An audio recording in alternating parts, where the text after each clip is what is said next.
រឿងដើរលេងនឹងគឺទុកចិត្តលើខ្ញុំចុះនៅពេញសុកឥឡូវនេះគឺមកដល់ខេត្តសៀមរាបហើយបងប្អូនគ្រាន់តែកម្រងមកសៀមរាបនឹងគឺច្រើនដងមែនតើបានសម្រេចទាំងអស់តែឥឡូវហ្នឹងគឺបានសម្រេចហើយបងអូនដែលមានកម្រងច្រើនដូចខ្ញុំប៉ុន្តែតែសម្រេចឥឡូវធ្វើចេះវិញកម្រងហ្នឹងកុំអីអត់បានសម្រេចទៀតគង់តែខ្ញុំកក់ឡានប្រហែលជា7ថ្ងៃមុនទេអញ្ចឹងក៏មិនបានសម្រេចដែរព្រោះពេលយើងកក់ឡានហើយរមួយគឺយើងដឹងគោលដៅច្បាស់ថាយើងត្រូវទៅណាទៅណីហើយណាមួយស្ដាយលុយផងនិយាយរួមទៅពេលខ្ញុំកក់ឡានហ្នឹងគឺខ្ញុំបង់លុយរួចរាល់អញ្ចឹងហើយតែចង់ដើរលេងខ្លាំងពេករៀបក្អៅតាំងពីមុនមួយថ្ងៃឡើងឡានទៅខេត្តសៀមរាបរៀបក្អៅមុនមួយថ្ងៃហ្នឹងមកឈុំឯងងុំយកក្អៅផងវ៉ាលីផងយកទៅកន្លែងធ្វើការហ្នឹងហើយដោយសារតែខ្ញុំកក់ឡានម៉ោង6ល្ងាចហើយខ្ញុំចេញពីធ្វើការម៉ោង5កន្លះហើយនៅភ្នំពេញស្ទះខ្លាំងណាស់បងប្អូនហើយប៊ីសយឺតគេចេញម៉ោង6ហើយខ្ញុំនេះទៅដល់ប្រហែលជាម៉ោង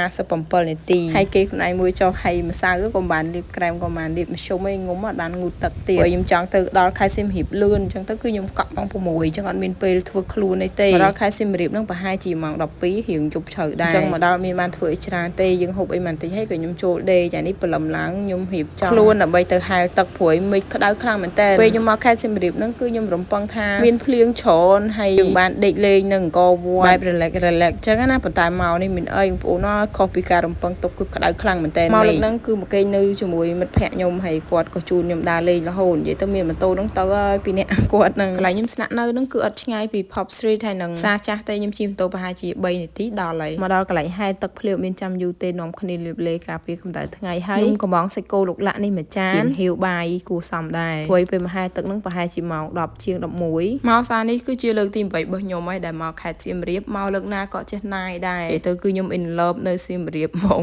នៅនេះគឺមានគ្រប់យ៉ាងចង់បែបធម្មជាតិក៏បានចង់បែបសម័យក៏បានសៀមរាបលើកណាក៏អារម្មណ៍ល្អដែរប៉ុន្តែរឿងមួយយ៉ាងគឺខ្ញុំមកលើកណាក៏ខ្ញុំឈឺដែរនេះគឺជាលើកទី3របស់ខ្ញុំហីខ្ញុំមកខេត្តសៀមរាបគឺឈឺមកលើកមុនហ្នឹងគឺខ្ញុំមកផ្ដាសាយធំហើយមកលើកទី2មានការពូឡានហើយលើកនេះក៏មានការពូឡានម្ដងទៀតបន្ទាប់ពីហែលទឹកហើយក៏ឈ្នះធ្វើកញ្ចក់មកបន្តិចព្រោះកញ្ចក់ខ្ញុំលបើកខ្ទេចខ្ទីអស់លេងធ្វើកញ្ចក់ហើយក៏នាំគ្នាហូបអីនិយាយទៅទៅហូបប្រហែលជា3ម៉ោងមុនឥឡូវហូបទៀតអូយនិយាយមែនបងប្អូនហូបនៅសៀមរាបឆ្ងាញ់ខ្លាំងហ្មងបុកល្ហុងនេះគឺមានកពឹសមាននំបញ្ចុកឲ្យហើយមានវល់នៅក្នុងហ្នឹងនិយាយទៅដាក់ទៅឡងចាប់មាត់ជីបហ្មងឆ្ងាញ់ខ្លាំងថាមាត់ខ្ញុំមិនសូវអំណោយផលហ្មងទេព្រោះអីមានពងបែកមាត់នៅក្នុងមាត់ពេលហូបហ្នឹងគឺអារម្មណ៍មានច្រើនឆ្ងាញ់ក៏ឆ្ងាញ់វេទនាក៏វេទនាដែរដាក់ម្ទេសច្រើនទេដាក់ប្រហែលជា3គ្រាប់ជាធម្មតាបើសិនជាមាត់ខ្ញុំអត់មានបញ្ហាអីម្ទេសមិនក៏15គ្រាប់ទៅ10គ្រាប់ដែរហើយប្រហែលជាអ្នកខេត្តសៀមរាបស្គាល់មួយមុខនេះហើយខ្ញុំកំពុងតែហូបនេះខ្ញុំអត់ស្គាល់ឈ្មោះទេប៉ុន្តែឆ្ងាញ់ខ្លាំងមានបន្លែស្ងោរក្នុងហ្នឹងមានពងទា